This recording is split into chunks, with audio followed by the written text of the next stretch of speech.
Episode 1 begins the story with a young man selling himself day after day to capitalism. A coworker invites him out for drinks, but with a pile of deadlines, the protagonist declines. After all, no one's waiting at home to ask if he's eating first or letting someone else go ahead. So he decides to stay and finish his work. Exhausted and dazed from overwork, on the way home he mistakes the traffic light from red to green and carelessly crosses the street. Then a speeding truck crashes into him, ending his life and triggering a reincarnation into another world. In this new world, our protagonist is now named Shin. Beginning his life at the age of 8, he lives in a wild forest with his hard-working grandfather Merlin, who single-handedly raises him. Shin's daily joy is running through the forest hunting wild boars and jungle chickens for dinner. With stealth skills and precise attacks, he never misses his target. He often brings back plump chickens. Clearly, this isn't his first hunt. He excitedly runs home to show off his catch to his grandfather. Shin beams with pride when praised for catching 3 jungle chickens and a huge boar in just one outing, enough to fill their bellies, even with their enormous appetites. This world has magic completely different from his previous life. From a young age, Shin was carefully taught by his grandfather, so even at 8 years old, he's skilled in basic spells. Moreover, every day he's made to practice repeatedly, learning it is nearly impossible to forget. Since childhood, Shin can blast fire powerfully enough to make people worry whether he'll be a destructive force when he grows up. One special thing Shin notices after learning magic is that he can cast spells just by clearly imagining them in his head, without reciting long incantations. It's ironic and funny to think that if he doesn't name the magic properly, it won't work, or saying it wrong might trigger a completely different move. Honestly, he's amazed at his own discoveries, feeling truly awesome. From a distance, 2 figures slowly approach. When they see an 8-year-old freely running around hunting wild boars, Mrs. Melinda's eyes widen and she scolds Shin, asking who allowed such a dangerous act. If you get spotted hiding in the bushes, the boar will charge you, and you won't get a second chance at reincarnation, buddy. But Shin puts on an innocent, blameless face to reassure Mrs. Melinda, saying, "Don't worry, the magic boots we crafted together help me run so fast, no 4-legged boar can catch me." This leaves Mrs. Melinda speechless, except to scold him even more out of frustration. Merlin steps in to mediate and reassure Mrs. Melinda that with Shin's magic abilities, this forest is basically his playground. She knows well how skilled Shin is, so there's no need to worry too much. But wrinkles form on her forehead. Michael, Shin's swordsmanship teacher, is also surprised. After all, an 8-year-old taking down a wild boar is unheard of and even considered a proud achievement. After a long-winded explanation, they conclude that future training will have to be even harsher, leaving Shin speechless. "Why play these games? Just train me, old man." Suddenly, time skips ahead 2 years. Now, 10 years old, Shin is taken by his grandfather to hunt magical beasts for the first time. As they walk, Merlin explains that this world is filled with magical power. Every living creature inherits some of this energy, but if uncontrolled, they become fierce and attack anything indiscriminately. These are called demons. Even humans are not exempt. Hearing this, Shin recalls his grandfather telling him long ago about someone who turned into a demon and destroyed an entire nation. His grandfather was the one who saved that nation and became a hero, even to this day. Mentioning this achievement makes Merlin burst into happy laughter. The two walk and talk, soon arriving at a high cliff. Looking down, the vast endless forest stretches out below. Now Merlin gently unleashes his magnificent magic power for his grandson to admire and learn. He explains that by gently releasing a magical aura nearby, Shin can sense it immediately because every creature hides a source of magic inside them. No matter where they run, that magic doesn't change. This is called tracking magic. He reassures Shin that not mastering it on the first try is okay. This spell requires Shin to have strong control over his magic power. Then, moments later, the boy repeats exactly what his grandfather taught. Perfect on the very first try. Not only that, but he was able to sense every kind of magic all the way at Melinda's house. Even tiny sources of magic, this kid detected them, leaving Merlin's IQ frozen for a solid 5 seconds. Pretty embarrassing. But discovering his grandson is a genius, that's nothing at all. Shin quickly sensed a strange source of magic that made him extremely uneasy. Merlin explained that it was the magic power of a demon. That made Shin rush to find and destroy it. He was worried something bad would happen if he just left it be. Merlin also sensed that this demon was very dangerous, so both of them hurried over. This demon was a ferocious bear surrounded by a layer of dark red death aura. Before anyone could stop him, the hot-headed grandson drew his sword and charged forward. Hot-headed? The demon was destroyed instantly. Just when it seemed like the whole thing was doomed, no one expected that with just an ordinary sword and a bit of speed magic enchanted on his shoes, the kid swiftly beheaded the demon, leaving Merlin stunned. The old man was so lost in thought that the kid had to call him several times to snap him out of it. The purpose of the trip was for the kid to see what demons looked like, but on his very first time, he already beat up a few demons like that. which left Merlin totally shocked. When Merlin asked about the magic enchanted on the sword and shoes, the kid just gave a forced smile and brushed it off. That night, the three elders sat together, and Merlin recounted how Shin defeated a demon bear that morning without needing any help from him. Even AI couldn't hide his astonishment and froze in place. Melinda was stunned and couldn't believe what kind of person this kid actually was. How could someone tame magic so insanely fast and even keep up with Michael's combat skills? On top of that, he invented his own way to test each technique. It was all so flawless. If you told her he came from another world, she'd believe it without a doubt, though she was curious and noticed her grandson was strange. But Merlin didn't care about that. Just seeing the kid look at him and call him Grandpa so adorably was more than enough. Merlin truly regarded Shin as his own grandson, loving and cherishing him deeply. Hearing Merlin's sappy words, Melinda couldn't resist teasing him until he blushed. Even Michael joined in, mocking Merlin by saying he was once a troublemaker who caused chaos in his youth, yet now he's a great sage. Life is unbelievable. Anything can happen. Just joking. Melinda had already accepted Shin as her own grandson too, even if he only dropped by occasionally. The next morning, while Shin was struggling against Michael's increasingly fierce attacks, Merlin cut in and invited him to a cliff to talk. He decided to reveal the secret that Shin was not actually his biological grandson. Merlin told Shin about 15 years ago when he was walking through the forest on a rainy night. He accidentally discovered Shin's parents' carriage under attack by demons. Their bodies were badly mutilated. The carriage was destroyed. Only Shin survived by luck, buried inside the carriage, crying uncontrollably. The rain had lowered his body temperature, so the demon didn't notice him. Merlin felt very guilty for only telling Shin the truth about his origins now, but it turned out the kid had known for a long time. In his past life, he clearly remembered many childhood memories, so nothing was tough for him. But when it came to the demon from back then, Merlin believed it was the same demon Shin had beheaded earlier. It was fate. Turns out the boy himself avenged his parents' brutal death. He suddenly wondered who his parents really were and where they came from. What if they were nobles? Wouldn't he have an inheritance waiting? But Merlin regretted that the crime scene was so horrific that year he couldn't find any clues about Shin's parents' identity. Still, Shin didn't care much about discovering his true origins. Right now, he had a grandfather who cared for him down to every detail, plus a grandmother who, although nagging, loved him dearly, and a teacher who trained him in swordsmanship. That kind of life was already perfect, so Shin didn't ask for anything more. Hearing the sincere words and thanks from his adorable grandson for never abandoning him, Merlin couldn't hold back the tears and just burst out crying uncontrollably. Fast forward 5 years. By the laws of this world, Shin is now an adult and is having his coming-of-age ceremony. Today's gathering isn't just Merlin, Melinda, and Michael. It also includes some of Merlin's old friends who drop by from time to time. Since Shin has grown up, he can no longer rely on his uncle, so his uncle wants to ask what career he plans to pursue. Who would have guessed? Since Shin has been living in the forest all this time, he has no idea how people make a living outside. His uncle and the others were left speechless at how innocent the kid was. Then Auntie suggested some jobs like demon hunter, joining the royal army, or forging magical weapons. Considering his physical and magical abilities, Shin could be accepted anywhere. After some back and forth, it turned out Shin had never even been to a market, let alone earned or spent money. Faced with everyone's astonished looks, Merlin just scratched his head sheepishly, acting cute, saying he accidentally forgot to teach his nephew how to enjoy life. It's nothing, don't be so tense, he. Shin realized he had only ever been taught magic, but was clueless about everything else. While eating, suddenly the whole group decided to teleport to an empty open field using a magical door. It looked just like some blue fox's trick. This was a teleportation spell Shin invented himself, and everyone was amazed seeing it for the first time. But the real shock was yet to come. Michael wondered why they left their meal halfway to come here. Turns out Merlin wanted to flex his grandson's power. He secretly warned them not to faint from the shock. Merlin wanted Shin to demonstrate the power he used during his graduation exam. A bit hesitant, Shin said, "If you want to show off, leave it to me to make you proud." He summoned a magic circle surrounded by blue flames, then condensed it into a single blue fireball in his hand. Gathering all the oxygen into one point made the flame even fiercer. After some flashy explanations, he blasted the fireball toward a distant hill, causing an earth-shaking explosion. Everyone nearby had to brace themselves to avoid being blown away by the shockwave. To top it off, the attack was accompanied by deadly thunder and lightning. This display left all the witnesses jaw-dropping. Melinda grabbed Merlin by the collar, excitedly scolding him. "Did you teach the kid nothing about humility? Taking this kind of power outside will cause big trouble, you clueless guy." Merlin defended himself, saying he only wanted to see how far the boy could go. Don't stress, don't stress."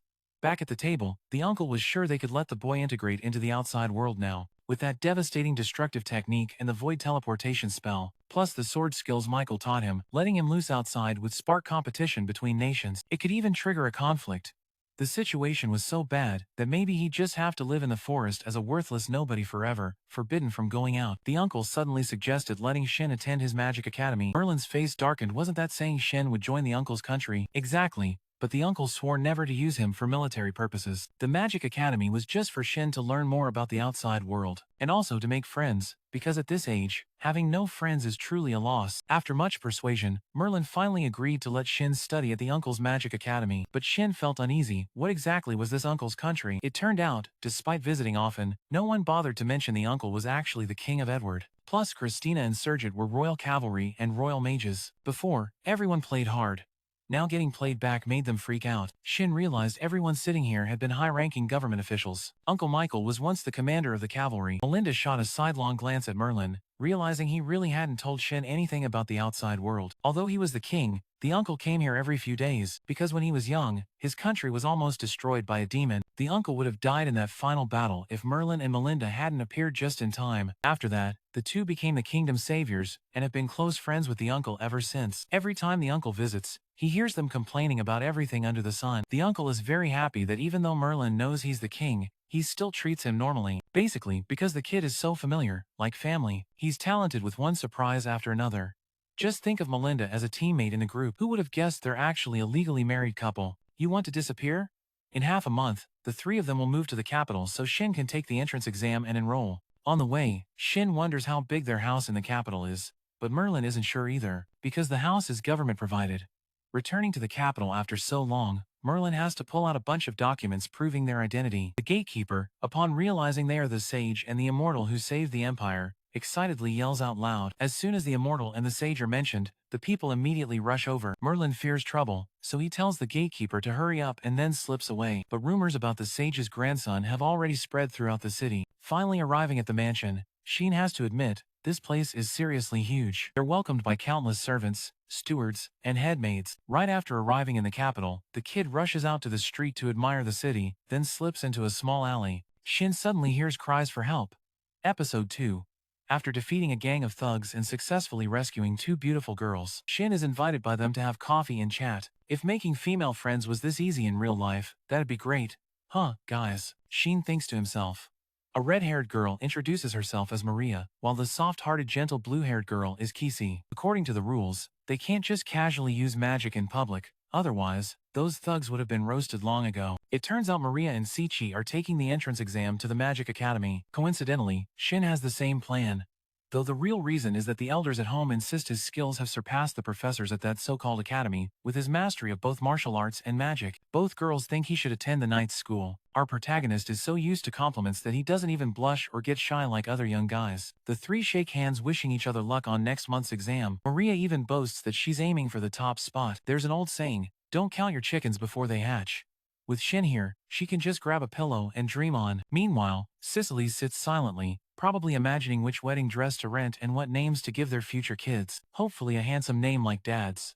She's startled when Shin reaches out to shake her hand. Her face turns redder than a lobster, as if touching hands would get her pregnant immediately. After chatting for a while, Shin learns Maria is a huge fan of Sage Merlin and Immortal Melissa. She curiously asks about their rumored grandson, not realizing he's sitting right in front of her. He doesn't want to reveal his identity and avoid unnecessary trouble. Shin says goodbye after secretly paying the bill. Gentlemen, get your notebooks out and take notes quickly. Cecily seems to have fallen for Shin at first sight. She's teased by the mafia as planning to steal Shin from me, the little one here, pouting angrily like she wants to die, but just pretending. That nervous feeling, heart racing fast and body heating up, is just like someone horny. Horny, horny, horny, horny, watch out, or you'll ovulate right in the middle of the street, girl. The day of the entrance exam has arrived. Shin is surprised by the large number of candidates. He goes to the info board to find his exam room when some random guy comes to cause trouble, forgetting himself. After Shin totally ignores him, the guy grabs his shoulder, trying to teach him a lesson, but before he can do anything, Shin pins him down and he falls hard to the ground. Even sitting in Vietnam,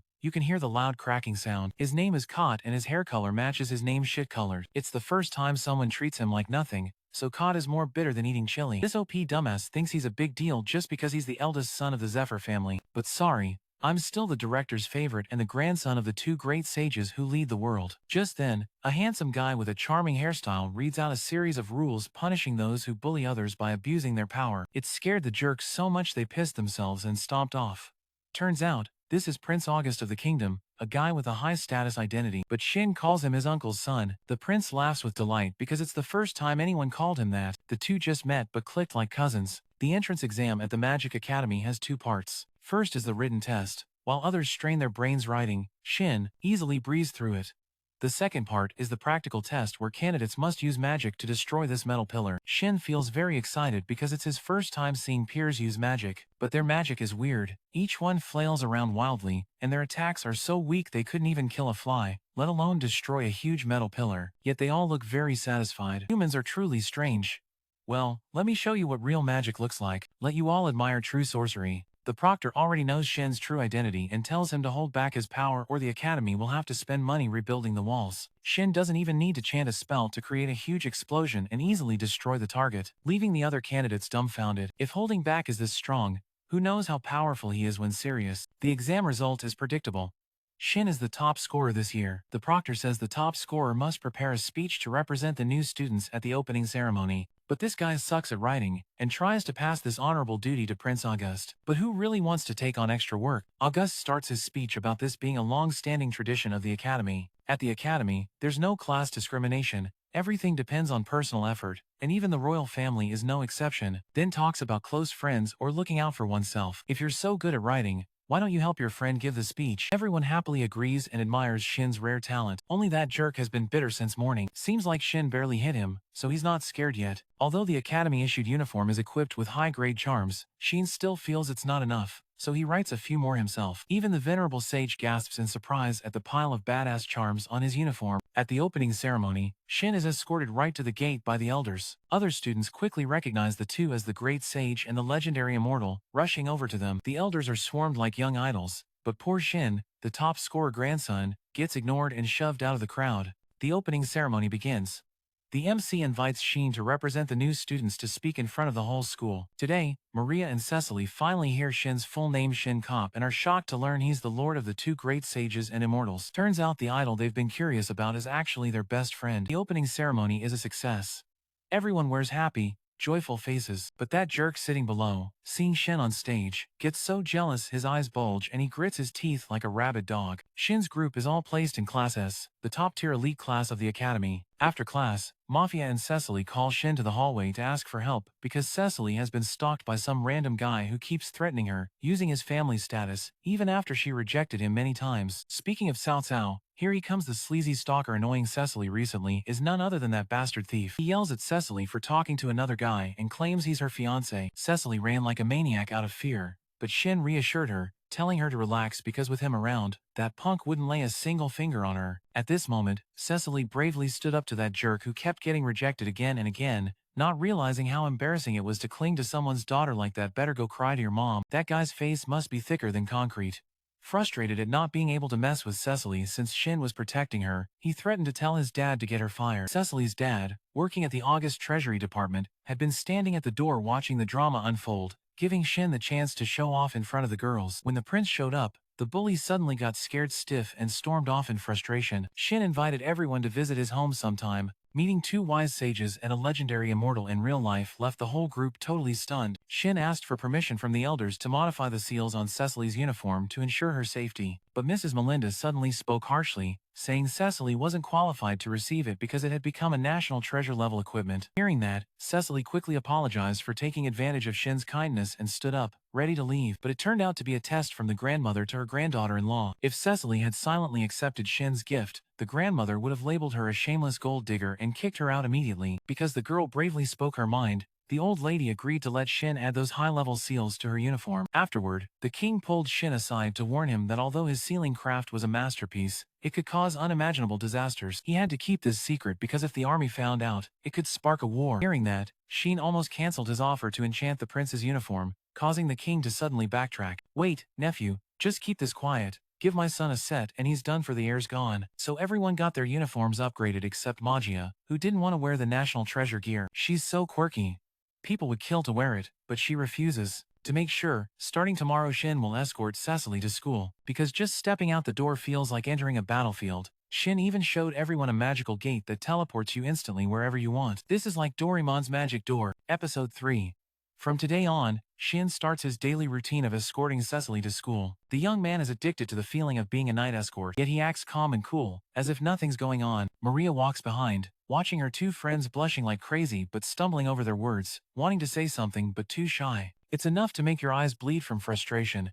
I might as well just confess already. As soon as they got to class, Shin was immediately caught by August, who didn't hesitate to tease him. "Oh, the wise man's nephew brings a girl on the first day of school? Lucky you, huh?" Making Shin want to vanish into the ground and never come out. Already embarrassed, and then your best friend teases you even more. Life's really no joke. Just entering class, and barely catching his breath, Shin had to face two cold-faced bodyguards of August. While struggling to figure out what to do, suddenly, Alice, a classmate, dashed in like a bullet, sliding across the desk a long way. She burst out excitedly, "I just stayed up late last night, because I was so nervous." Alice covered her mouth while Maria and Cecily could only shake their heads in disbelief. Seeing all classmates acting like immature brats, Shin comforted himself. At 15-inch this world, you're already an adult, better immature than a weakling. The morning started with homeroom activities. Then the homeroom teacher led the group on a tour around the school. The top magic school truly lived up to its reputation. The campus was divided into two main wings.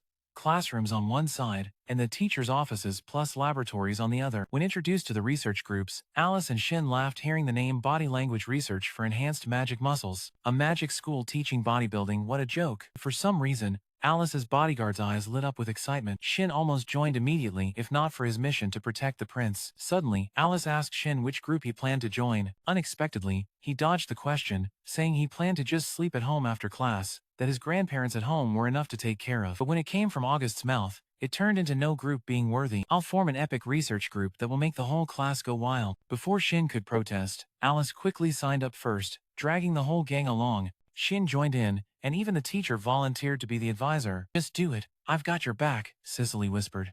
"If you form the group, I'll join." Maria was shipping hard, making Shin's face turn bright red like a boiled shrimp. Thus, the Supreme Magic Research Group was born with Shin as the reluctant leader, a guy who just wanted to dig a hole and bury himself out of embarrassment. Meanwhile, at the royal palace, the king and his ministers were stressed out over the sudden spike in magical beasts. Minister Delmia suspected there was a human hand behind it. The king immediately ordered an investigation. Meanwhile, at the Rott family mansion, the guy was being dragged by his father and scolded like an idiot. Called stupid and dumb, he got so pissed off he argued back with his dad. Every time his dad said one thing, he argued 10 times harder, claiming he was born the chosen one. He said he was the most special person and no one had the right to oppose him. His face twisted more and more, and his brainless rants left his dad speechless, realizing this kid was seriously dumb. So his dad punched him, making him fall flat on the ground, and ordered him under house arrest until he repented. This news quickly reached Shin's crew. They were very curious why Rott's attitude had become so negative lately. The rabbit and the blonde guy who went to middle school with him said Rott was never this negative before. They also had no idea why he changed like this. Back then, Rott was a confident guy, but just an ordinary student at best. The rabbit noticed that Rott started changing after joining Mr. Sochom's research group. According to August, when they were in 8th grade, Sochom arrived from a strange place and became the magic teacher for those with potential. He kept trying to recruit them into his suspicious-looking lab, so August and the other two refused. Thor added that the guy always wore black sunglasses hiding his eyes, but acted like he could see everything clearly. Plus, he seemed to sense things without life, so they were very wary of him. The dad tried to save his hopelessly dumb son by making him sleep early but forgot his wife was not only nosy but also dumb. She even invited Sochom home to beg him to help their son return to normal. A mom who doesn't realize her kid's been weird for ages must really love him. Before talking to the mom, Sochom was decent, but when he met Rott, he kept blowing smoke. He said Rott was special and cast some kind of magic seal on him. Then he left with a smile. "Yeah, you know something bad's about to happen." Meanwhile, Shin's crew was still chillin' having lunch at the academy. Since Rott was under house arrest, he wasn't a threat to Cecily anymore. August wondered if Shin still needed to pick her up from home to go to school. Just as he finished, Cecily's mood dropped and she smiled bitterly. "That's it. My path to school no longer has you." She was gloomy one moment, but then Shin said since they were on the way, even if he didn't protect Cecily, they could still walk together. "Living in the forest, how come your flirting skills are this professional, dude? Skills updated since birth, huh?"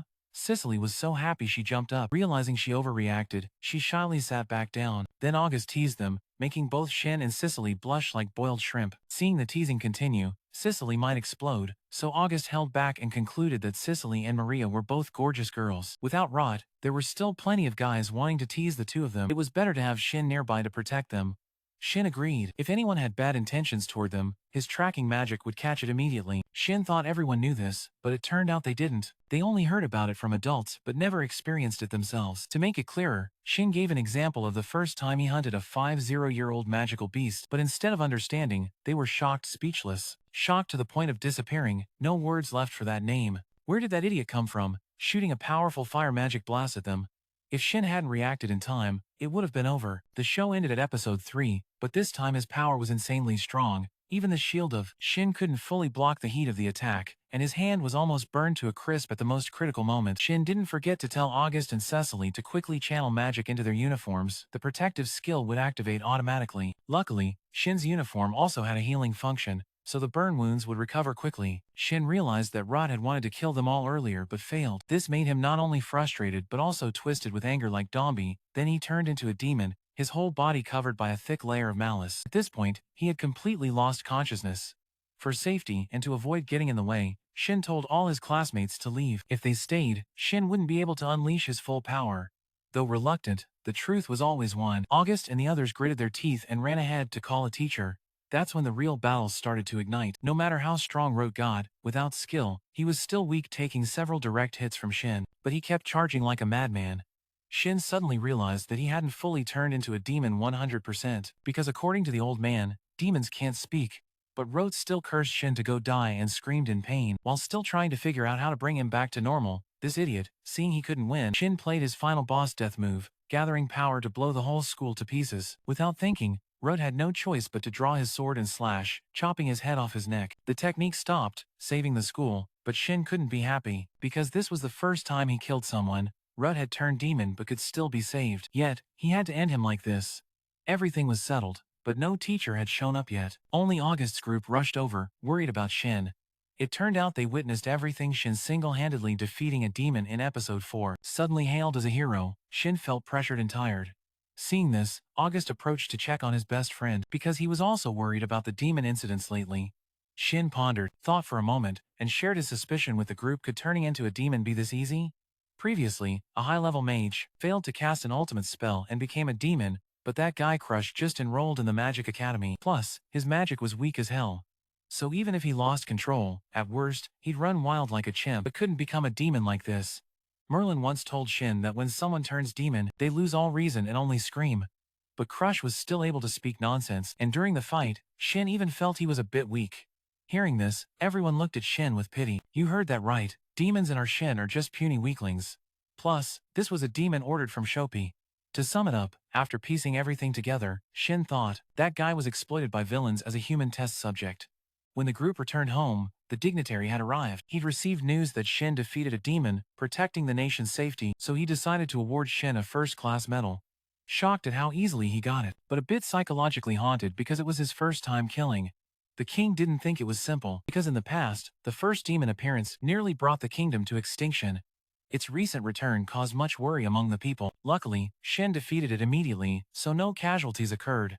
Therefore, the dignitary believed Shin's achievement was hugely significant for the country. On par with the Sage and the Immortal, Shin's achievements hold great significance for the nation and can be compared to those of the Sage and the Immortal. That's why he was awarded such an impressive medal. As grandparents, always worried about their grandchild getting into danger, Merlin and Melinda didn't want Shin involved in national politics. However, the king himself didn't want to lose this national treasure, so he promised them he would use his power to protect Shin from those who want to exploit his strength, for the safety of everyone in the country. So Lord Hianchi reluctantly agreed to the king's proposal but added one condition: if Dick couldn't protect Shin safely, their family would immediately leave this kingdom.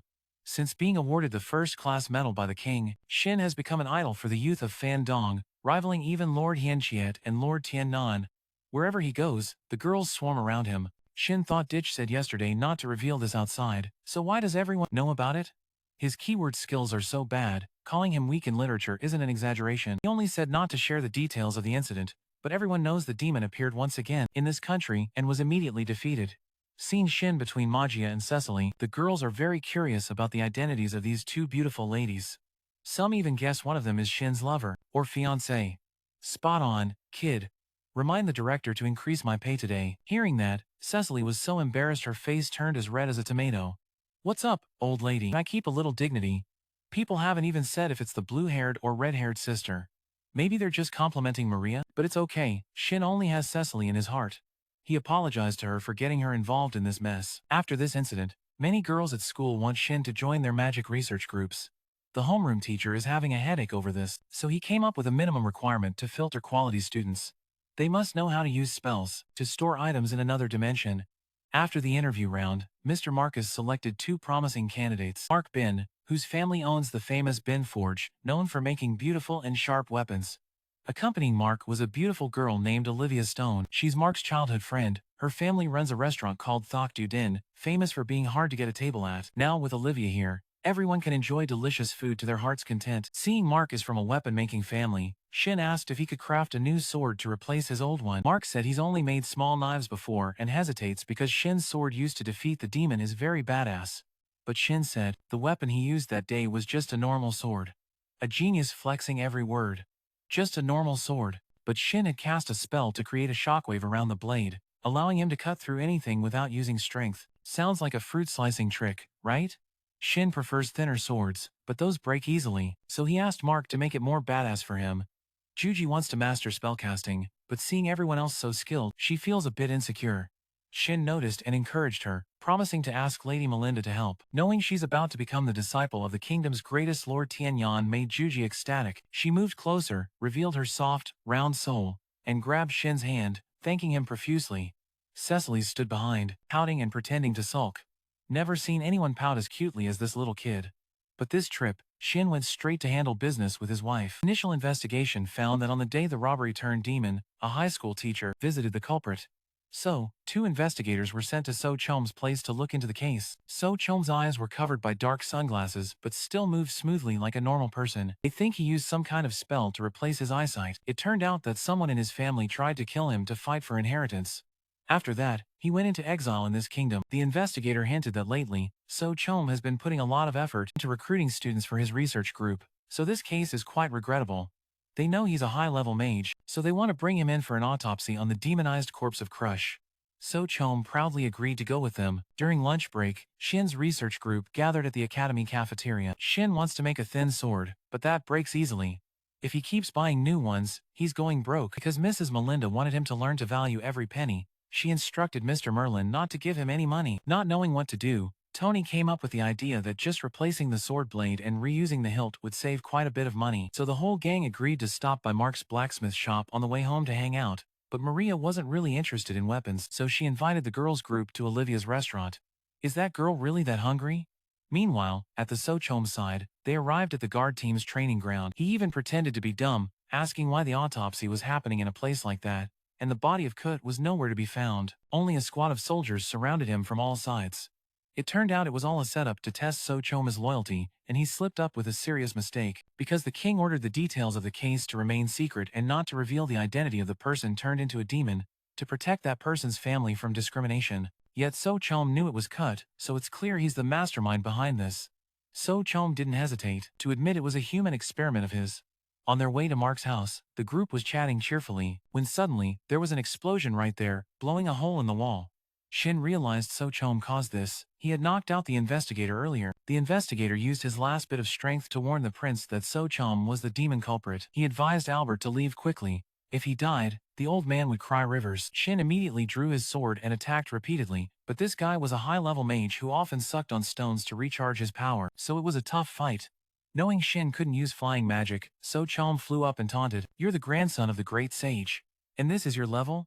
Apologize now, because I can still fly and punch in a flash." So Chom's pitch-black sunglasses shattered from Shin's attack, revealing his red, bloodshot eyes like an addict. Shin immediately realized he was a demon, but somehow, he retained his sanity. While So Chom rambled on about his plan to destroy humanity, Shin seized the chance to focus sunlight into a beam for power and delivered a fatal blow. The heat from Shin's strike was so intense the ground turned to glass, and So Chom's body was nowhere to be seen. But this time it would be hard for him to survive when the Magic Division commander and cavalry captain arrived, and Shin had already finished with the ID check. They rushed over as soon as they heard the news. Crazy didn't even finish fighting before these two came to collect the body? Well, old age and weakness, can't blame them. Episode 5. Just as Maria stepped out after a little heart-to-heart, she bumped into her idol, Fairy Melinda, who was secretly watching Shin and Sai. Sai was talking, and Melinda even pulled the girl over to watch with her. This lady was very worried about her grandson's love life. Being naive, she asked Maria what she thought of those two. Would they end up together? Of all people, she asked the one who suffered the most from their love triangle. Maria. It was obvious to anyone that the two had feelings for each other, but Cecily didn't seem to realize she had fallen for Shin, because even though many had confessed to her before, Cecily always refused, meaning Shin was her first love. That morning, the whole gang had an appointment at the battery shop to craft weapons for Shin. On the way, August saw his friend's face looking glum and asked, "What's got you down?" It turned out Shin was wondering about whether Stormform was still alive. According to Shin, at the training ground, the marks his magic left before only created blackened craters, with no explosions like this time. Shin thought the explosion was probably a distraction. August knew the trouble wasn't over and warned Shin, "If you like something, just grab it. Don't worry, my family's rich." Money piles up in buckets. August also confirmed that right now only Shin could stand toe-to-toe with Stormform. If he died, they all were doomed, so feel free to equip him with the best gear. When they arrived at the forge, Matt and Olivia were waiting outside. He was clueless about his own stuff but very curious about others.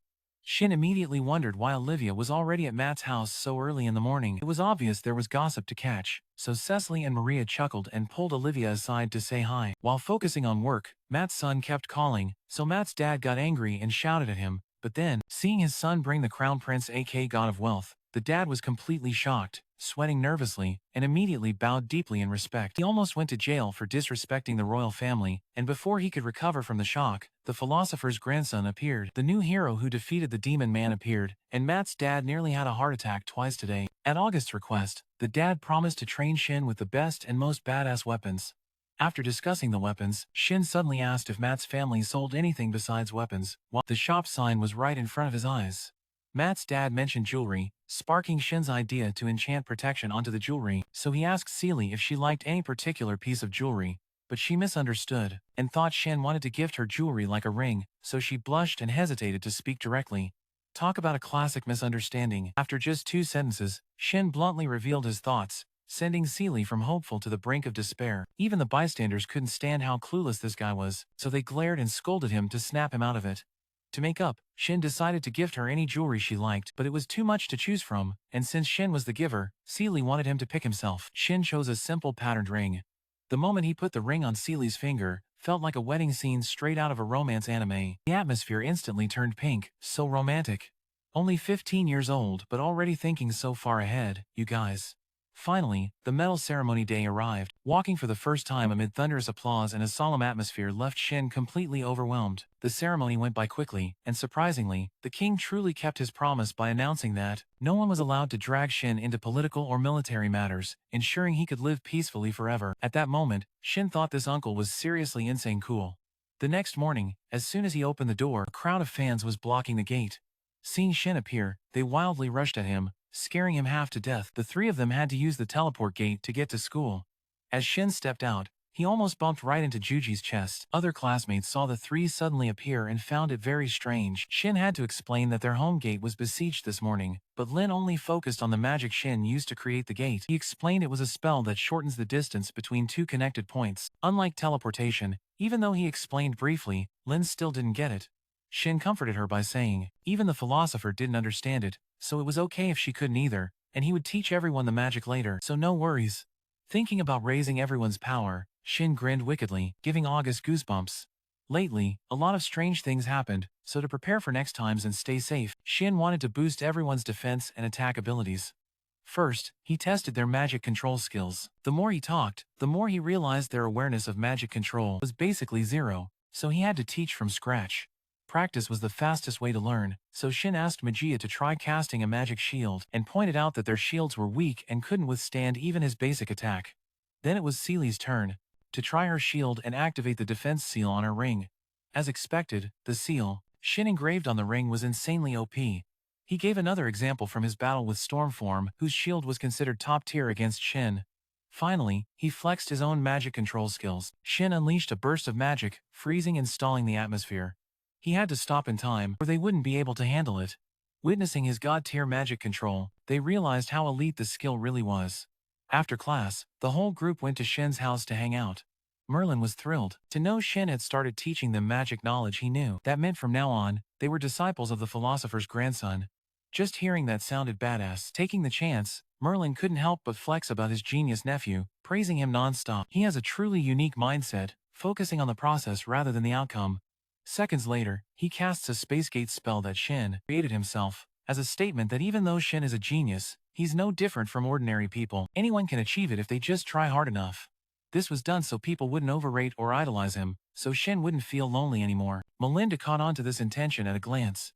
The next morning at school, Lynn walked in with a bandaged face and some burn marks. It turned out she had been practicing magic at home, and the explosions made Shin helpless, calling her a rebellious magic girl. Unexpectedly, Lynn liked the nickname and made everyone call her that. Shin's weapon was finally completed, and as expected, it was very unique. Press a button and the blade would shoot out immediately. This time, Shin bought jewelry to cast seals as gifts for everyone. While everyone was happily receiving presents, August arrived, asking Shin for permission to use the sword for military purposes.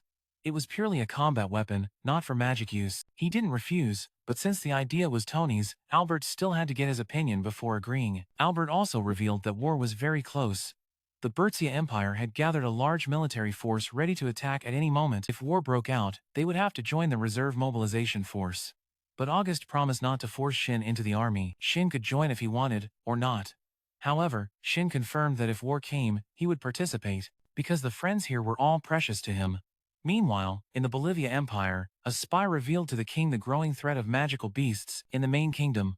The time to act was ripe. Episode 6. The Emperor of Bolivia Kingdom was furious to learn he had been played hard by that Z guy. The kingdom's army was stretched thin fighting an increasing number of magical beasts, so they lacked the forces to defend against a neighbor's ambush at the border. Amid the chaos, a soldier rushed in, reporting the magical beasts were growing in number and had now caused chaos in the capital. Knowing if the capital fell, the country would be like a headless snake, the emperor immediately ordered all border troops to retreat at once to eliminate the magical beasts and protect the nation's power center. News of Bolivia army's retreat quickly reached the magic division commander and the neighboring cavalry captain. Both saw it as a golden opportunity to wipe out Bolivia's forces. They immediately planned to pursue and annihilate them. At the same time, the Emperor of Bolivia grew even angrier, ordering all subordinates to clear out the magical beasts within the day, or else, no salary this month. Returning to his private chamber, the Emperor found Socham casually sitting on the throne. His eyes were full of provocation. Socham had secretly planned this, hoping to personally end the Emperor and claim the throne. He didn't give him. His desire was to personally end the Emperor to seize the throne. He gave him no chance. Without allowing any last words, he immediately sealed the entire body so he couldn't move. Then with a devastating attack, he turned him into dust, returning him to the earth in an instant. 3 days later, the chief commander of the magic division and the cavalry captain arrived at the capital of Bolivia. They were observing the situation to assess the damage caused by the magical beasts when suddenly a familiar voice echoed. It was none other than Socham himself. He admitted to being the mastermind behind the war between the two nations. He manipulated everything, using the kingdom as a tool to drain the empire's forces, and personally facilitated the magical beasts' invasion to cause damage to both sides this time. Socham also turned a large number of Bolivia's citizens into demon beasts. Facing this situation, the two commanders decided to retreat immediately to report the emergency to the rightful king and find countermeasures. Before things got out of control, they knew Socham couldn't be allowed to keep running wild. After this event, magic schools were tasked with enhancing students' combat abilities to prepare mentally in case the country faced danger again. The Magic Academy decided to cooperate with the Knight Academy to organize a joint training program. When the news was announced, many female students were both nervous and excited because these two academies have been long-time rivals. The students at the Magic Academy usually focus only on magic, rarely training physically, so they're often called church kids. While the Knight Academy mainly trains physical strength, they often tease the magic students for being weak and lifeless, but the magic students don't take it lying down. They fire back saying the knights are all simple-minded brutes. Even Tony and Julius, though from the Knight Academy, admit that this back-and-forth teasing is pretty annoying. Shin notices the tension between the two sides is rising. He gently reminds everyone that everyone has strengths and weaknesses, and the important thing is to complement each other. Everyone agrees because Shin is one of the few who can skillfully use both sword and magic in battle. Cecily is curious to know who trained such a versatile knight. Shin answers that it was Michael, a very strict trainer. The group is wide-eyed with surprise. It turns out, Michael was the predecessor of the Knight Squad captain, a legendary figure known as the Sword Saint.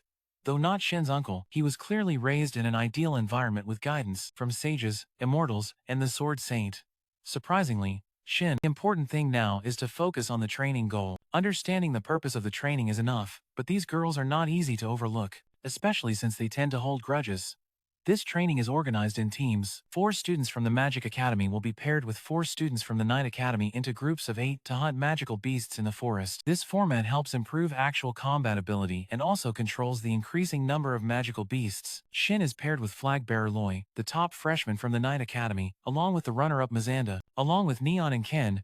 At first glance, the Knight team seems a bit cocky, but everyone has a standout appearance. Shin smiles warmly and asks if anyone has ever fought magical beasts before. The knights misunderstand and think Shin is bragging about slaying demons. They tell Shin's team not to get in their way because they can take down the beasts without help. August, witnessing this, challenges the knight team to try fighting without mage support to see what happens. Since all members have strong abilities, the school decides to send them deep into the forest for training. This is a dangerous area, but with higher chances of strong magical beast appearances. The supervisors today are Brother Red and Sister Chris, two people known for disliking each other. Shin prays they don't start fighting right now. Sure enough, as soon as they meet, they glare at each other with irritation. Luckily, both have many fans around, so they are separated just in time, or else a war would have broken out. Shin is used to Brother Red having many admirers, but is surprised to see Sister Chris also has a large fanbase. Even during training, Brother Red flirts, making Maria blush and shy. Mizanda, who also likes Brother Red, silently cries into her handkerchief,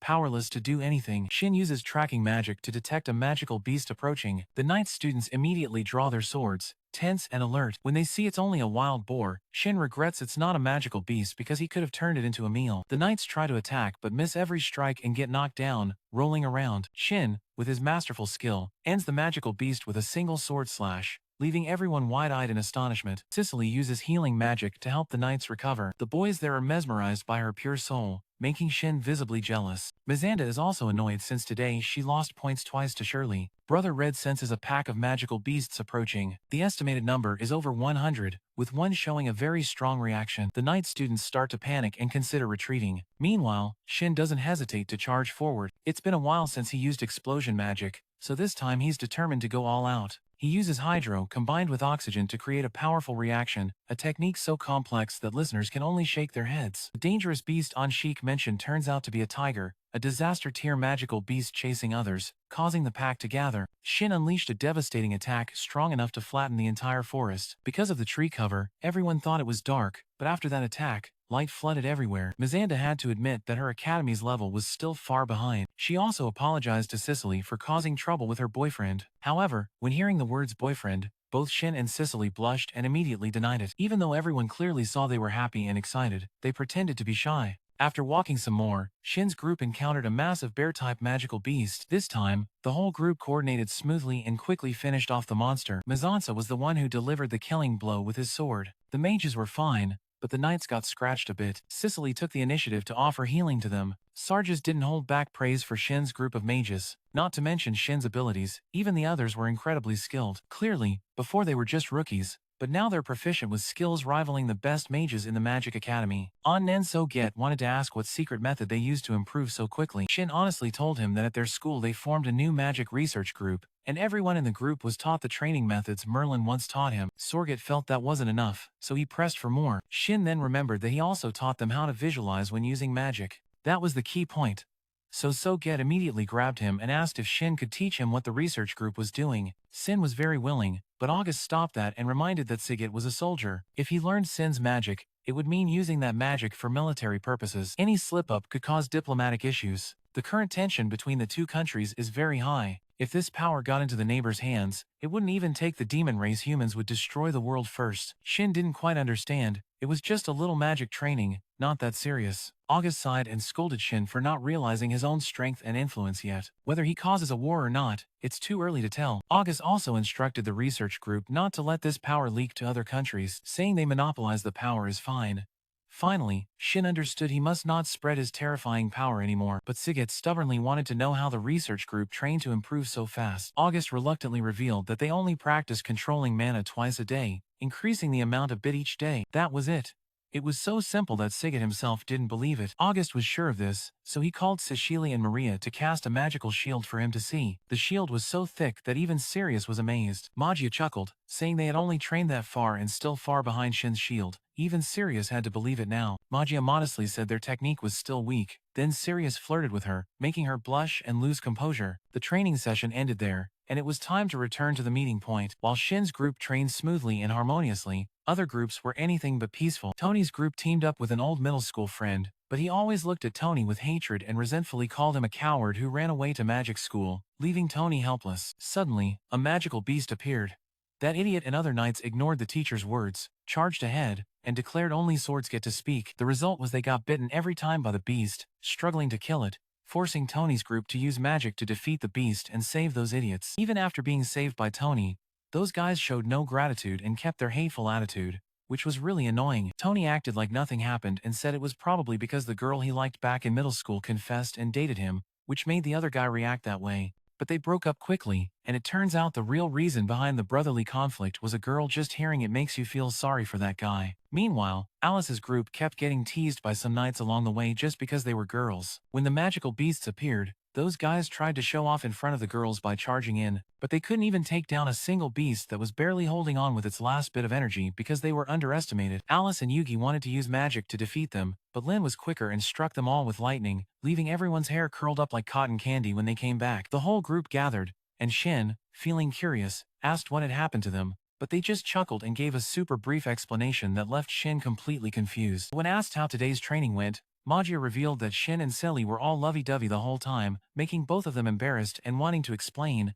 but with August teasing too, they just wanted to die of shame. Just kidding, but August seriously said today's training was a huge success thanks to Shin holding back and supporting from behind. Suddenly, Shin felt responsible for dragging his friends into a national secret and got more and more down about it. Maria explained to everyone why Shin suddenly got so gloomy, and August took the chance to remind them that after graduation, their group would definitely become high-ranking officials, maybe even a special squad led by August himself, but because of that, they would be watched closely by other countries. Shin felt really guilty for changing their lives and apologized, but to his surprise, everyone was happy to become stronger, have stable futures, and even join the government.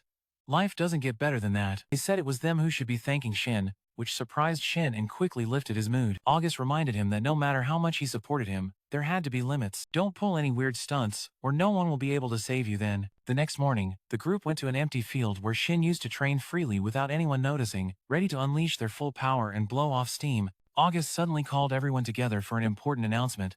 This was a national secret, not to be told to ordinary people, but sooner or later, everyone here would become powerful leaders. If they had to face demons, they would be a key resource. Recent reports said Bolivia's empire was completely destroyed by demons. The damage to civilians and villages was nothing short of tragic. Nobles were hunted down without exception, and most of the people were wiped out. Since the enemy was demons, neighboring countries couldn't help. Worse, after each raid, demon forces increased somehow. The victims were turning into demons themselves. Just one demon was enough to devastate a whole country. Now there were many, so Shin decided to set up a summer training camp to boost everyone's strength, though the location was still undecided. August suggested checking AI's territory to see if it was suitable. Maria suggested going to CI Lee's territory because it had hot springs for a relaxing soak. Needless to say, everyone agreed. Shin told this to his grandparents, who fully supported it. But when Melinda asked who the guardian would be, Shin was confused. Why would he need a guardian? Melinda scolded him, saying that a bunch of guys and girls their age sleeping in the same house without supervision would just cause trouble. Plus, with Shin always getting into trouble, Melinda and Merlin decided to accompany them to the training site. On the way, Shin discovered many powerful and common magical weapons made by his grandmother,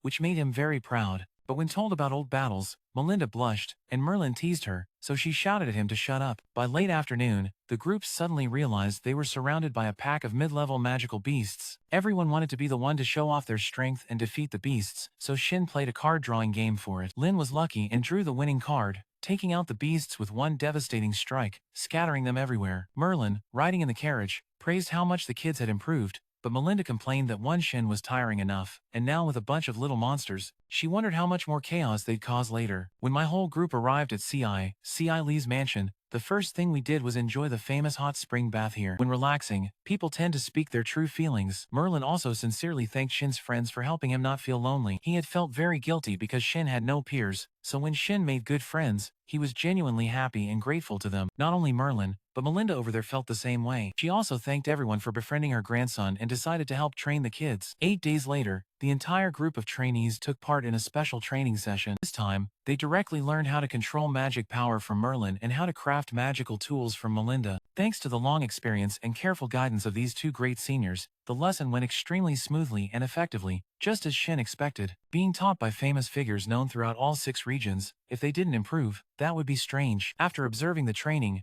Melinda couldn't help but praise them. She said these kids could continuously cast magic without reading spells. Even the Royal Magic Division would have to admit defeat. She even joked that soon she might have to recruit these kids to help the Royal Palace. Hearing this, Shin didn't get arrogant but instead felt more pressured. He realized not only did his friends need to work hard, but he himself had to train even more diligently to avoid being left behind. Since that day, he has defeated over 100 magical beasts. Hearing this, Shin's whole group of friends was completely shocked. Everyone thought they were strong, but Shin had surpassed them by so much. Someone even shouted for the group to quickly raise shields before Shin wrecked them without warning. Then Shin began to cast a new magic technique. He focused his magic power and unleashed a devastating attack so powerful it leveled the distant mountain area in an instant. The ground shook violently, dust flew everywhere, and of course, a few more mountains disappeared. Melinda was both surprised and angry, almost ready to hit Shin on the head for going too far. However, the special point of this technique was that despite its immense power, it caused no harm to anyone nearby. That was because Shin directed all the power to a single point without letting any energy spread around. That night, August came to see Shin and asked him to open a teleportation gate to urgently return to the royal palace. At first, everyone thought it was to visit some pretty little sister,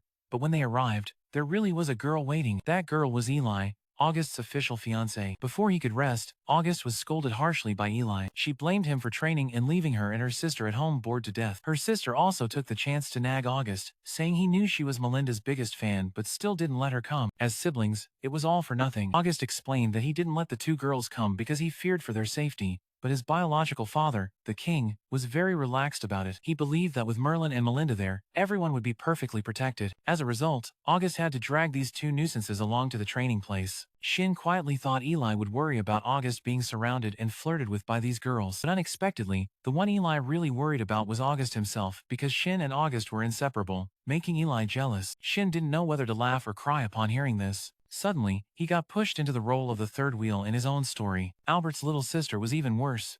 Her head was so far off in the clouds, she imagined plots like rivals fighting over best friends. Although she looked innocent, her imagination was wildly creative. During lunch, Albert advised Shin that if he had feelings for Lee, he should confess as soon as possible. August said the girl had clearly given him the green light, so if Shin kept hesitating, losing her to someone else would be well-deserved. Shin was still hesitant because he wasn't sure if Lee liked him or not. He feared she was just being kind and that's why she treated him gently. After hearing that, August just sighed. He said no one can read others' minds, but if you never speak up, when will you ever move forward? Confessing is the guy's responsibility. So Shin, stop running away already. Then the whole group gathered to play together again. A little girl named May saw Shin and Lee standing close and complimented them, saying they made a perfect couple. The innocent comment immediately made both of them blush like ripe tomatoes. Eli and May then went to see Mrs. Melinda. She didn't hold back praising her adorable granddaughter and took the chance to tease Shin, saying raising him as a kid was like dealing with a disaster. Everyone laughed and cheered. Seeing this, Lee spoke up saying that if she and Shin ever had kids, they'd definitely be adorable, so no worries. After saying that, her face flushed bright red and she quickly ran off. August patted Shin's shoulder and gently reminded him that the signals were this obvious already, so if he still didn't confess, then how long was he going to wait? Dumbass. That night, Shin found Cecily sitting alone by the lakeside, gazing at the moon. He mustered all his courage, approached her, and confessed. Cecily immediately said yes, making Shin feel over the moon, but as they were enjoying the romantic moment, a strange noise suddenly echoed. It turned out the whole gang was secretly watching. Mr. Merlin and Mrs. Melinda joined in, making the atmosphere even livelier. Mrs. Melinda laughed loudly and said she had noticed her future granddaughter-in-law for a long time but was just now seeing the stubborn grandson finally take action. However, she warned that even in love, don't forget to train and strengthen your power. The next morning, Shin invited everyone to the beach for training. Though it was called training, they actually played a magical volleyball game. The first ball was launched high into the 9-layered clouds by blonde Olivia. She immediately caught it and teamed up with Tony to use wind magic to smash the ball. Then Olivia used fire magic to power up, making the ball as hot as a coal flying straight toward Maria. Maria couldn't block it and was knocked back hard. The game stayed lively until the ball flew straight toward Eli and May, who were sunbathing. Luckily, Mr. Merlin appeared just in time to save them, or the two girls would have been done for. He said that was enough playing and told them to rest a bit. That night, the whole group gathered around chatting. It was late, but whispers still echoed in the room. Mrs. Melinda checked and saw the room dark with the lights off. It turned out everyone had snuck under the covers pretending to sleep. Shin hid with Cecily, but his hand accidentally rested on a soft spot smelling like milk, startling him. Mrs. Melinda caught them red-handed and dragged the whole bunch up for a scolding they wouldn't forget. Every time he remembered that night, Shin's heart pounded wildly. It kept him awake. As he wandered to the dining room, He saw his girlfriend coming out from the bedroom too. The memory of last night flashed again, making both of them blush furiously. Being the guy, Shin broke the awkward silence with an even dorkier remark. He invited Cecily to go eat together, saying the food would get cold otherwise. Is there another road to the dining hall, dude? Although shy, Cecily had an urgent favor to ask Shin. She needed to do it before her parents left for a business trip. That favor was nothing less than telling her parents they had been dating for less than 24 hours. The two lovers were about to meet the parents officially. At this speed, even the neighborhood boys wouldn't catch up to them. While Cecily was still a bit embarrassed, Shin was excited to finally meet his future in-laws. He reassured her that telling her parents was a good thing and would benefit them both in the future. He talked big, but when facing his future in-laws, Shin felt nervous and overwhelmed non-stop. Swallowing hard, Cecily's father saw them arrive early and figured it must be important, so he urged Shin to speak up. Summoning all his courage, Shin said clearly, "May I ask your permission to date your daughter?"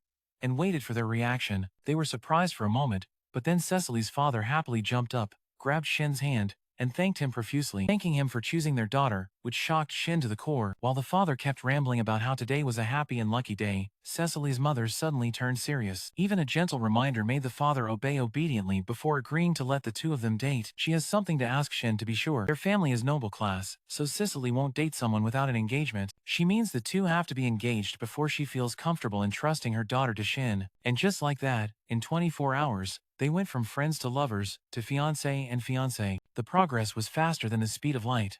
This is seriously something only seen in movies. In real life, it doesn't work that smoothly. Bros don't try this at home. After seeing Shin accept her proposal, she also saw that he was very serious about her daughter. Cecily, Lee's mother, agreed to let them see each other and congratulated her daughter for finally achieving her long-standing dream. Today's training session included Eli and May as observers. Seeing others fight and use magic so coolly, Eli was full of admiration, but when Merlin offered to let the girls try learning magic, Eli shyly declined, knowing she wasn't gifted in magic. Only May was excited to join. Merlin decided to guide her starting from the simplest things. Unexpectedly, May really had a talent for magic. Even at her age, she had that much magical power. Merlin couldn't help but praise her, making her very pleased. Alice didn't expect even Princess May had the knack to become a powerful mage like her brother. That sparked Lynn's competitive spirit, but trying too hard backfired. Boom. Asterisk, Melinda held her stomach laughing tears and teased the two not to let May surpass them in everything. Realizing she was teasing two girls with chests smaller than a kid's, Melinda shot a scary look at May. The girl panicked and hid behind Shin, only to be met with her brother's fake sulking. "I'm right here, and you're hiding behind someone else, what's that about? Looks like another punishment is coming."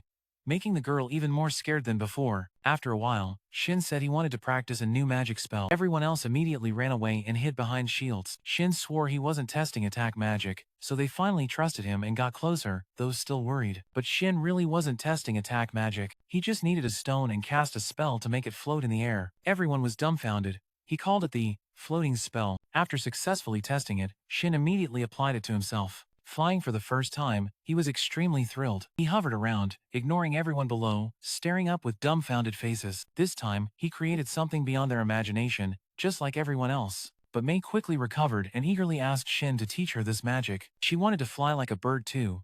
But Majaya stopped her and reminded her she was wearing a skirt. Flying up would show her underwear, which made May blush bright red. They got engaged early morning, but Shin and Cecily only went to see his grandparents to announce it that evening. Feeling guilty for not telling them earlier, he bowed deeply and apologized profusely. Those two kids being together was inevitable, but Melinda worried about something else. That very night, she went to Cecily's parents to discuss the matter again. She bluntly said Shin wasn't their biological grandson. If Cecily Lee's parents agreed just because he was their grandson, now they should reconsider. Cecily Lee's father was silent for a moment, then explained that although they were a bit disappointed, that wasn't why he agreed to his daughter's engagement to Shin. Cecily also sincerely said she loved him at first sight and didn't know he was the grandson of the Hin family. She liked Shin for who he was. The misunderstanding was cleared up. Both parents also took this chance to discuss the engagement date. They said, discuss, but the engagement party would happen the very next day. The next morning, everyone on the team received a new uniform set with an emblem, Absolute Defense Squad. After a training period, today they would enter the forest to fight real disaster level monsters. Everyone was terrified, but Shin reassured them that with these uniforms, nothing could touch them. Only then did everyone feel safe to set off. After a while, they sensed the magical power of disaster level beasts. The first ones to go into battle were Cecily and Julius. Since Matt and Olivia are pure support types, August was quite worried, but Shin reassured him that their current strength was more than enough to one-on-one the disaster-level monsters. Sure enough, the new demon beast appeared only for a few seconds before the 5 of them wiped it out. Not even a bone was left.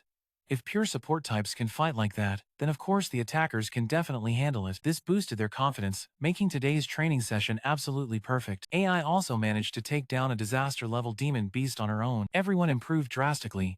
Now, only Shin's performance tonight remains. Just as he was fixing his hair, Shinily, beautiful in a white dress, walked in. He couldn't help but keep complimenting her cuteness non-stop. The engagement ceremony took place with the blessings of all friends, family, and the witnessing of the king. Episode 10. That morning the sky was as clear as crystal. Seeing the seniors flying through the air, little May couldn't hide her excitement. Her eyes sparkled with fascination, as if she'd just discovered a miracle she'd never seen in her life. May had even prepared carefully by wearing protective pants so nothing inappropriate would show while flying. That scene made AI chuckle.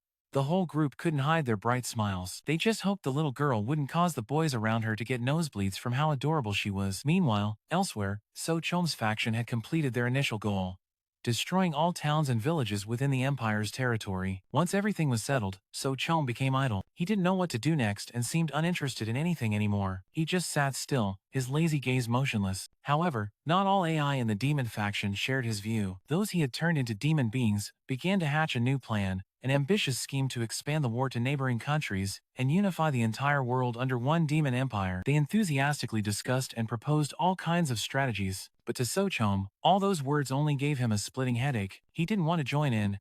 He was so lazy he didn't even bother harboring ambitions or caring about power. For him, just talking wouldn't fill anyone's stomach. It was only good for digging fields or eating dust. Still, deep inside the so-called Demon King's mind lingered a dark memory, a buried part of his past. Over time, So Chom had once been a righteous leader, wholeheartedly devoted to his people. He enacted welfare policies for the poor and personally worked in the fields to help farmers sell their produce to merchants. Life seemed peaceful when he had a small family and a pregnant wife, but the jealousy of the Empire's nobility secretly accumulated like gunpowder waiting to explode. They couldn't accept people flocking to So Chom's territory to live. They feared that if he were elected king, the entire corrupt system of exploitation and embezzlement they'd built would collapse. So the nobles schemed to lure him to the capital under the pretense of reviewing a new policy. While he was away, they took the chance to kidnap village girls, sell them as slaves, and spread false rumors that So Chom was the mastermind. The day he returned was the day the people, those he once protected with all his heart, came to burn down his house. His pregnant wife was killed right before his eyes. In the collective blind rage, the feeling of betrayal drove So Chom into an uncontrollable fury. He unleashed a destructive energy and slaughtered all accomplices of that crime. From that moment, his hatred for the Empire ran deep in his blood. He gradually transformed not only physically but also spiritually,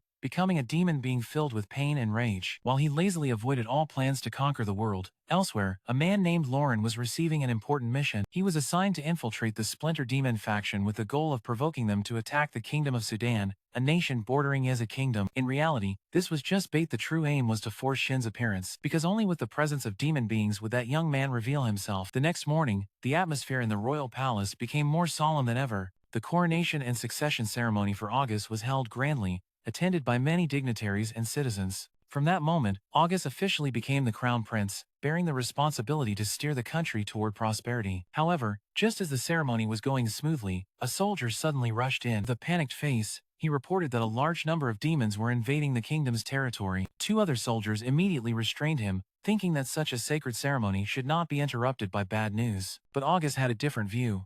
He didn't blame the soldier. Instead, he thanked him for the timely warning. He affirmed that all news related to demons must be given absolute priority. He stepped in front of the people to reassure them that there was no need to panic because the kingdom was now protected by the grandsons of 2 legendary sages and immortals. Not only Shin, but alongside him were the elite students of the Magic Academy, those who had trained tirelessly for this day. August boldly declared they would set out immediately to face the looming threat. Those words were like a boost of spirit. The whole square boiled with renewed faith. At that moment, the group of students stepped forward with overwhelming momentum. Their majestic presence even impressed AI.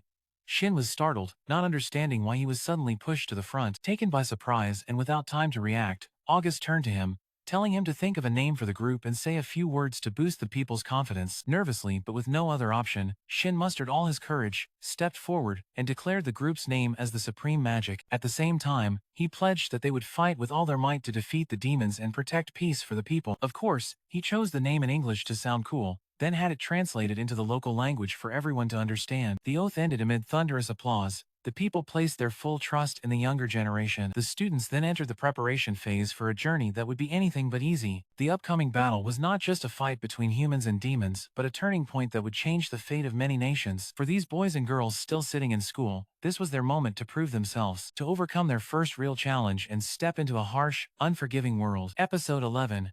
Right now, in the Squid Kingdom, red flares signaling the approach of demons have been fired into the sky. Soldiers and mages guarding the city gates are on edge, tense beyond measure. They swear to defend the gates at all costs because losing the city would be catastrophic. Moments later, over 100 demon riders charged in like a whirlwind. The captain of the knights immediately ordered the evacuation of the remaining civilians and sent word to call for reinforcements. Although outwardly calm, he knew well the reinforcements wouldn't arrive quickly enough. The demons began using magic to break the walls, but thanks to the magical shield devices crafted by Shin, their siege was much harder than expected. Meanwhile, Shin's group was rushing by flying toward the Tangerine Kingdom. Traveling by carriage would have taken days, but thanks to flying magic, it took only minutes. Along the way, they took advantage of a rare, peaceful moment to tease each other, especially targeting those still without a lover. Mazia became the prime target of their jokes, leaving her both annoyed and embarrassed, secretly determined to unleash all her frustration on the unlucky demons. Soon after, the territory of Tangerine appeared beneath their feet. By then,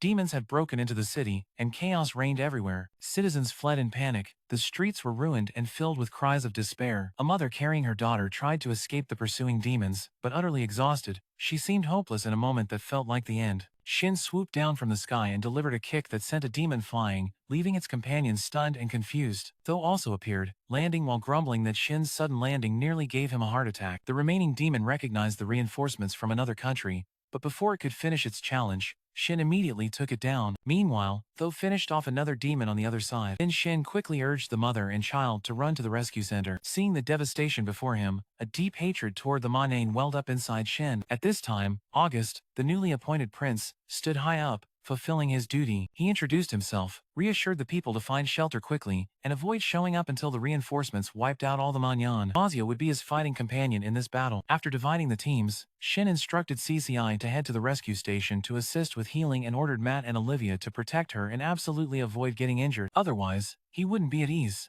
None of the three knew that on the neighboring building, a red-haired Manyan was secretly watching them, eyes wild like a fan obsessed with their idol. In another direction, Alice and Lynn, one controlling water, the other fire, were also fighting. Because of their petite appearances, they were often called kids. The first time she heard it, Alice held back thanks to Lynn's water splash. But the second time, she lost it and burned the Manyan who dared disrespect her to ashes. The two good-hearted girls wanted to help a wounded knight to the rescue station, but he refused, saying he could still walk, so they quickly left to save others. Meanwhile, the Manyan leader who had killed many mages encountered the duo August and Mazia. Despite taking a critical hit, he stood up and taunted them. After observing for a while, he realized August was Pharaoh's prince, and immediately assumed he was the leader of the reinforcements. Killing him would break the team of 5.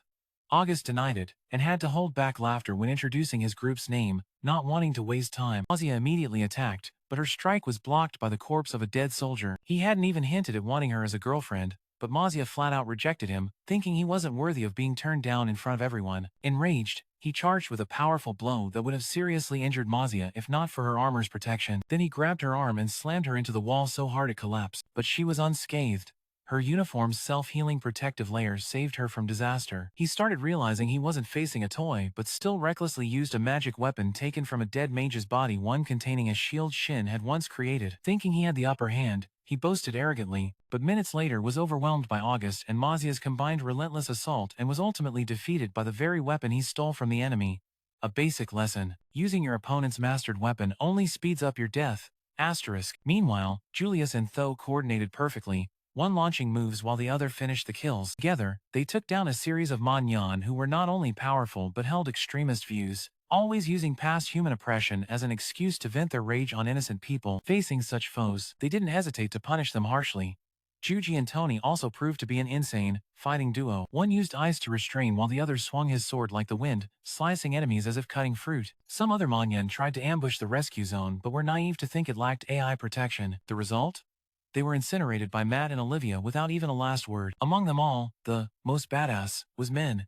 He fought alone but could face an entire Manyan army. Each step he took meant another enemy down. The red-haired Manyan who had been spying from afar was so terrified after witnessing this, he dared not show himself again. Very quickly, the Manyan army was completely wiped out. Seeing their side defeated so miserably, an old man under Sochom's command had to beg Media for help. Known as the second strongest villain in the entire story, she appeared insanely cool, turning what seemed like the end of the battle into a new, brutal chapter in episode 12. The war was reaching its most intense and critical moment. Every second, countless severely wounded soldiers were transported to Cecily. She worked tirelessly, hair disheveled and busy non-stop. Everywhere needed her help. Cecily treated one after another. Though exhausted, she always wore a smile and comforted the fighters. Suddenly, a woman panicked so badly she could barely stand and ran over to beg Cecily to save her husband. She was kind-hearted, so Cecily immediately went to the scene. The woman's husband was seriously injured, blood flowing non-stop from the wound. Perhaps his internal organs were also damaged, as he coughed up blood at the slightest movement. His condition was critical.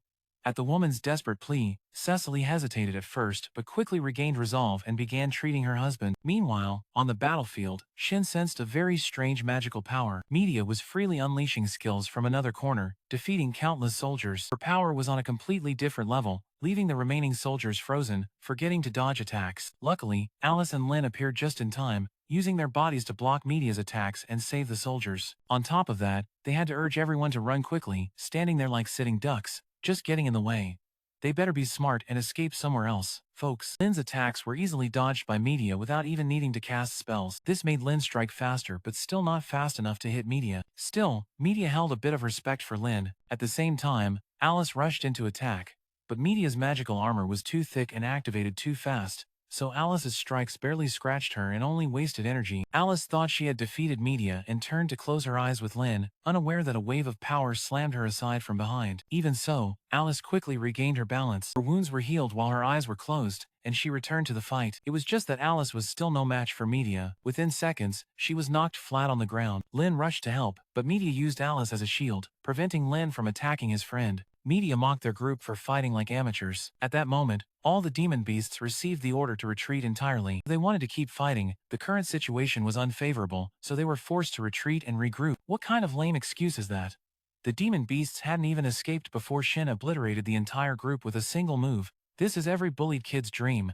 Asterisk asterisk. Shin wanted to continue chasing to block the demon beasts, but seeing Lin and Alice badly beaten, he withdrew that plan and ran over to help the two girls. With Alice held hostage, Lin couldn't attack and could only take hits passively. Juji wanted to attack from behind, but Media suddenly threw Alice toward her. Luckily, Alice raised her shield just in time, otherwise, she'd have been burned to a crisp. Tony wanted to jump into fight but was slammed back into the wall by a single move. The force was so strong that the wall dented significantly. Lin was knocked unconscious shortly after. Watching his friends get injured one by Media, Alice was furious and wanted to risk everything confronting the AI girl. Unfortunately, she only lasted 2 seconds before passing out and disappearing from the scene for a few minutes. Juji was the only one still conscious but too terrified to act. Luckily, Shin appeared just in time, quickly healing Lin and shielding her from behind. Lin regained consciousness and warned Shin that Media was no small fry like the others, so don't underestimate her. He assigned Juji the task of watching those who lost their fighting ability. Shin wanted to one-on-one Media. He was furious because his friends were injured and nearly killed. This girl's cruelty was truly wicked. If that's the case, Shin wouldn't hold back either. After just a few moves in their duel, the other teammates rushed in to assist. Media saw the situation was unstable and knew it was time to retreat, so he rushed toward Shin's friends to escape. Shin wanted to chase after but was blocked by another guy's technique. Shin only had time to shout for August to protect the others. Then a terrifying explosion struck right after. Shin had to use all his strength, like 2 bulls and 3 tigers combined, just to hold it off. No early ending to the fight. Even though they couldn't hold Media back, it was enough that everyone was safe. Everyone agreed Media was insanely strong. Defeating him quickly was no easy feat. But the most important question was what Sochom's true purpose was in provoking this battle. No one realized August was worried there was a much bigger conspiracy behind this fight. Still, the toll from this battle was severe. They didn't have time to regret and had to get back to work immediately. It turned out Media appeared because he was ordered by his superiors, specifically to help that useless guy who only knows how to gossip escape. He underestimated Shin and his team's abilities, so they had to retreat at once. Sochom watched the retreating Man Yan with contempt. Long was humiliated, but after this battle, he set a new goal: the survival of Sin and August, who arrived at the rescue station to check the situation. Mark and Olivia were still tirelessly treating the civilians. Despite attacks from Manyan, they were ultimately defeated. August sent 2 people to call for reinforcements while Sin went inside to help Ci. She was still pouring all her effort into saving the critically injured man from earlier, but it seemed his chance of survival was very slim. Cecily even tried to take off her enchanted clothes to put on him, but Shin suddenly appeared from behind and stopped her. He said he would save the man using Cecili's healing magic. His time was extended just enough for Shin to return. She had done very well already. Shin started treating each injury in order, and finally, he successfully handled the toughest case. She told Shin she felt useless while he was amazing. She thought she would never catch up, always needing his help, and hated herself for being powerless. Shin comforted her, saying it was thanks to him that the man had a chance to survive. She had also successfully treated many others, earning the civilian's title of saint. Everyone was deeply grateful to her. August reported to the king of Soquit that the Manyan ambush had many suspicious points. For example, the beasts supposedly attacking the empire never actually appeared, and So Chom sent Manyan on such a pointless mission. Shin, who had directly confronted So Chom, was the biggest threat to him. Maybe they didn't expect him to join the battle. August didn't fully understand their plan but knew he couldn't let his guard down. He proposed the king of Soquit form an alliance, and the king immediately agreed because the threat was beyond one nation's ability to handle. August would organize a summit between countries and report back later. Back at the kingdom, everyone held a big party to welcome the brave warriors. Merlin and Melinda were extremely proud that their training course had paid off. The king's messenger announced that King Squid had agreed to the alliance and proposed handing over full authority to handle the matter. As crown prince and member of the Supreme Magic Council, he would have an easier time negotiating. The king was delighted to see his son mature and agreed immediately. Shin's group would also accompany August on this journey. Eli and May wanted to tag along, but August refused because the trip was too dangerous. However, Shin defended them, so he reluctantly agreed to take 2 more liabilities with him.